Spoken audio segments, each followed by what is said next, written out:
Everyone, जय Hind. Welcome to warrior defence institute. आज हमारे साथ हैं शिवम भारद्वाज जी, जो कि हमारे सीडीएस एफएट एस्पिरेंट हैं और पिछले 2 से 3 महीनों से कंटिन्यूअसली स्टडी कर रहे हैं।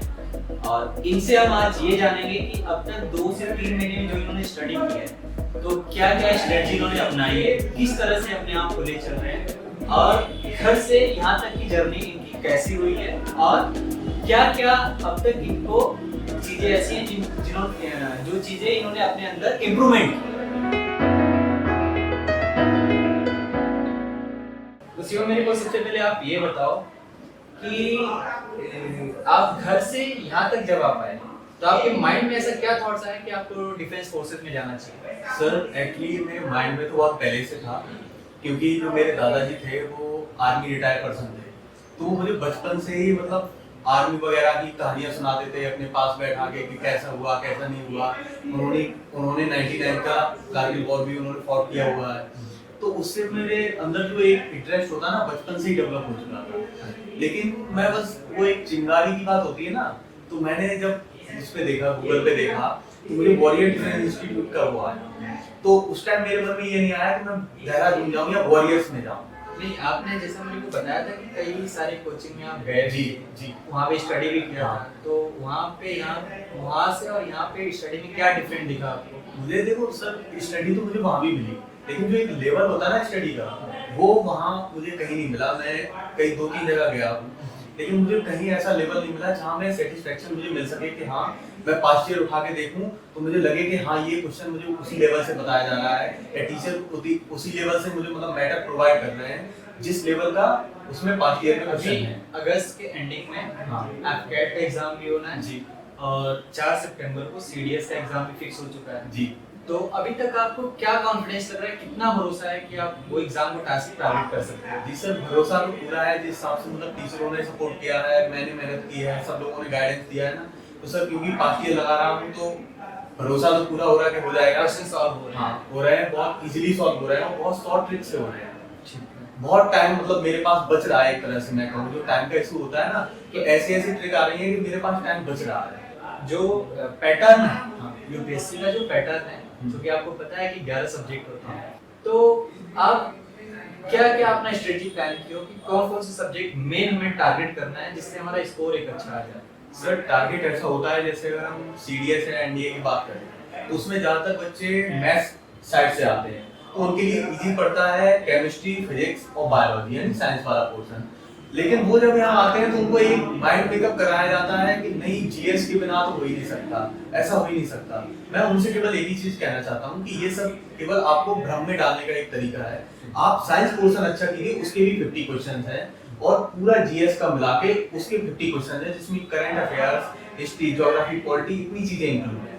तो आप अपनी इंग्लिश, मैथ और साइंस इंप्रूव कीजिए। जीएस जब आप यहाँ आएंगे तो इतना तो यहाँ इंटरेस्टिंग करके और वो बताया जाता है कि आप लगभग 33% इसमें कर लो। क्योंकि एक पब्लिक फिगर से मैं देखूं तो शिवम से ये सवाल पूछने का मेरा कारण ये था कि जब से ये पिछले 2.5 मंथ से हमारे पास स्टडी कर रहे हैं और स्टडी करते टाइम स्टार्टिंग के 15-20 डेज में जो टेस्ट हुए, उस टेस्ट में इनके मार्क्स काफी फ्लक्चुएट हो रहे थे, लेकिन उसके बाद जितने भी टेस्ट हुए इन्होंने हर एक टेस्ट में 75 to 80% स्कोर किया। यानी कि 2-3 सब्जेक्ट्स तो ऐसे भी हैं जैसे मैथमेटिक्स हो गया, इंग्लिश हो गया, साथ में ज्योग्राफी, हिस्ट्री हो गया, तो इन सब्जेक्ट्स में इन्होंने 100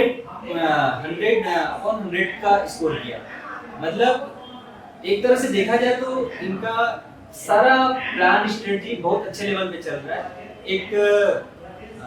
एक दो डाउट्स है, वो डाउट्स हम लोग क्लियर कर लेते हैं कि जैसे शिवम मेरे को ये बताइए कि जैसे आप 2-3 कोई भी अपना फेवरेट सब्जेक्ट बताइए, नंबर 1 पहले कोई बताइए। सर जैसे जीएस ही आप ले लो, मेरा जीएस में क्योंकि थोड़ा पढ़ने में मेरा इंटरेस्ट ज्यादा है, तो आपसे जीएस से संबंधित कुछ प्रश्नोत्तर कर सकते हैं? जी सर, सवाल पूछ सकते जी हैं। सर। चलिए मेरे को आप बताइए कि छत्रपति शिवाजी महाराज जो थे, ठीक है, तो उनका एक तो टाइम पीरियड बताइए, दूसरा ये बताइए मेरे को उनकी व्यक्तित्व जो है, उनके व्यक्तित्व को अगर आप अपने जीवन में अडॉप्ट करते हो तो आप अपने आप को कैसे देखना चाहते हो और क्या क्या उनकी स्ट्रेटजी फॉलो करते हो? सबसे पहले जो उनका जन्म हुआ था वो 1627 में महाराष्ट्र के सिवनेरी, ऊना के पास सिवनेरी दुर्ग पड़ता है जिसको लाल महल बोला जाता था, वहाँ हुआ था। और उनका लगभग उनका मतलब जो एक जागीरदार थे, वो कोई राजा नहीं थे, शुरू में आप पढ़ेंगे एक बार में सब। तो जागीरदार लगभग उन्होंने सबसे पहला जो अपना किला जीता था वो 16 साल की उम्र में जीता था। उसके बाद वो जीतते गए और 1680 में जब उनका वो स्वर्गवासी हुए तो उनके पास लगभग 360 किले थे। छत्रपति शिवाजी महाराज का जो टैगलाइन है, जो उनकी लाइफ हिस्ट्री, उनको एक लाइन में आप कैसे बोलेंगे? जी सर, मतलब एक लाइन में उनको कहा जाए तो कलयुग का कृष्ण। कलयुग का कृष्ण। जी सर। गुड।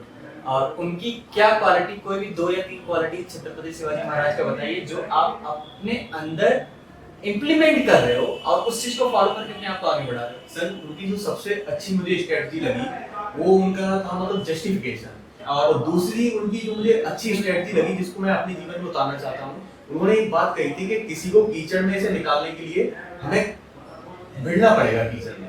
अच्छा, खुद जाना पड़ेगा, खुद हमें कीचड़ में उतारना पड़ेगा। That's point. तो उस चीज से आप ना डरो कि अगर कोई मिल रहा है तो हम आपने उनकी कौन सी क्वालिटीज को फॉलो किया और जी सर, लाइफ में क्या इंप्रूव किया? मुझे जो उनकी क्वालिटी सबसे अच्छी लगी वो ये कि कितनी भी मुश्किल परिस्थिति हो, चारों तरफ से आप घिर गए हो, लेकिन फिर भी हार ना मानना, हमेशा बेटरमेंट की ओर अपना धीरे धीरे एक कदम बढ़ाना। उन्होंने एक बहुत अच्छी बात कही थी कि जब जो कोहरा होता है ना, धुंध, तो हमें बहुत दूर तक नहीं दिखता, लेकिन अगर हम थोड़ा एक एक कदम देखने की कोशिश करें तो हम बहुत दूर तक पहुंच सकते हैं। ऐसी कोई ऐसा कोई भी, जैसे आपने बोला कि बहुत मुश्किल कठिन घड़ी में हाँ। मैं अपने आप को संभाल लेता हूँ, तो ऐसी कोई आपके जीवन में क्लास 6ठी तक तो हमें याद नहीं होता है, तो क्लास 6ठी से 12वीं तक, यानी कि अभी आप ग्रेजुएट हो रहे हैं, तो 6ठी से ग्रेजुएट होने तक कोई ऐसी डिफिकल्टीज आपकी लाइफ में है जो आपको एकदम झकझोर दी हो? सर अभी रिसेंटली मैं आपको बताऊं, जब मैं देहरादून आया तो मैं 2-3 कोचिंग, जैसे मैंने आपसे पहले कहा, वहां गया तो वहां स्टडी का देखा और ये देखा ना, तो मुझे थोड़ा बहुत ऑड फील हुआ, क्योंकि मैं एक गांव से बिलोंग करता हूँ। हमारे यहाँ एक बात है कि अगर कोई लड़का बाहर निकला है, अगर वो जॉब लेके ना आए ना गाँव में, तो उसको मतलब बेकार कहा जाता है कि ये केवल पैसे बर्बाद करके आया। तो मैं यहाँ आया तो मैं बहुत डिप्रेशन में चला गया। फिर उसके बाद मैंने आपकी वीडियो देखी, गूगल पे भी सर्च किया, आके डेमो क्लास किया, तो जो आपने वीडियो में कहा था ना कि 15-20 दिन जो मेरे मार्क्स थे वो बहुत फ्लैक्चुएट कर रहे थे, वो उसी कारण से सर फ्लैक्चुएट कर रहे थे कि मैं अपने आप को एडॉप्ट कर रहा था एक लोअर क्लास से और फिर हायर क्लास स्टडी के लिए। लेकिन जब मैंने वो फ्लैक्चुएट कर लिए, जैसा कि सर मैंने आपको बताया था कि मुझे जुनून था और गाइडेंस अच्छी मिली, मार्गदर्शन मिला, तो सर मेरे मार्क्स फिर इम्प्रूव होना चालू हो जाए। ठीक है, आप शिवम जी, मेरे को थोड़ा सा हिस्ट्री से रिलेटेड 2-3 इंटरेस्टिंग क्वेश्चन है जो मैं आपसे जानना चाहता हूँ। आप महाराणा प्रताप जी के कोई भी 2-3 व्यक्तित्व बताइए, कोई भी 2-3 क्वालिटी बताइए। सर महाराणा प्रताप की सबसे पहली क्वालिटी थी, मतलब वो कभी हार नहीं मानते थे। उन्होंने अपनी पूरी जिंदगी संघर्ष किया। एक राजा होते हुए, एक बहुत फेमस किस्सा है कि अकबर ने उनसे कहा था कि आप केवल हमारे सामने झुक के बादशाह स्वीकार कर लो, आधे भारत का शासन आपका, आधे पर मेरा। कोई भी 5 ऐतिहासिक जगहों के नाम बताओ जो बड़े बड़े राजा महाराजाओं द्वारा स्टेबल की गई। सर मतलब मैं अपने हिसाब से बताऊं, जो मैं उन्हें आइडियल मानता हूं, मैं अपने लिए मतलब उन्हें बहुत बड़ा राजा मानता हूं कि उस हिसाब से जो मतलब नॉर्मली क्या क्या बनाया गया? जैसे सर सबसे पहली तो चावंड, और दूसरा उदयपुर, तीसरा उज्जैनी। उदयपुर की खासियत क्या है? सर उदयपुर की खासियत ये है कि जब अकबर ने 1567 पे चित्तौड़ पे हमला किया था, तो उसके बाद महाराणा प्रताप ने अपनी जो पूरी प्रजा थी जिसके पास छत्र नहीं था, उसके लिए पूरा उदयपुर शहर का निर्माण किया था, वो बिना किसी रिसोर्सेज के। उज्जैनी के बारे में क्या बताओ? सर उज्जैनी की ये थी कि जो हमारे राजा थे, बहुत ग्रेट पर्सनैलिटी थी, विक्रमादित्य, जिनके बारे में कई कॉमिक्स भी चलती हैं, विक्रम और बेताल।